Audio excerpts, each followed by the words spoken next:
that have made remarks regarding India. We are compelled, once again, to address provocations from a country whose own leadership recently likened it to a dump truck, perhaps an inadvertently apt metaphor for a state that continues to deposit recycled falsehoods and stale propaganda before this distinguished council. Pakistan's systematic abuse of this forum, coupled with its routine manipulation of the OIC as its mouthpiece, has become a familiar pattern. Its pathological fixation on India appears to provide it with existential validation. Yet, we must respond, lest we forget.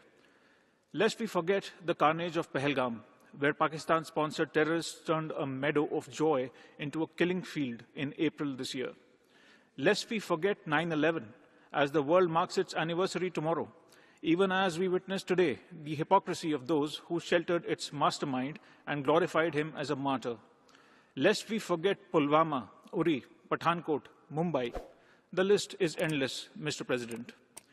Yet, Pakistan demonstrates the audacity to take the floor today, feigning moral outrage while continuing to finance and shelter the very networks that threaten global security.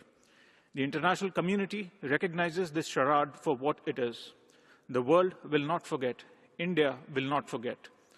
Our measured and proportionate response to the Pahalgam attack made that sufficiently clear.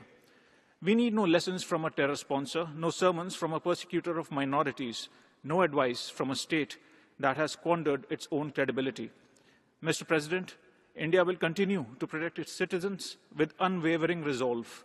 We will defend our sovereignty without compromise, and we will continue to expose time and again the elaborate deception of a failed state whose survival depends upon trafficking in terror and tragedy. Mr. President, we would also like to respond to the surprising, shallow and ill-informed remarks made by Switzerland, a close friend and partner. As it holds the UNHRC presidency, it is all the more important for Switzerland to avoid wasting the Council's time with narratives that are blatantly false and do not do justice to the reality of India.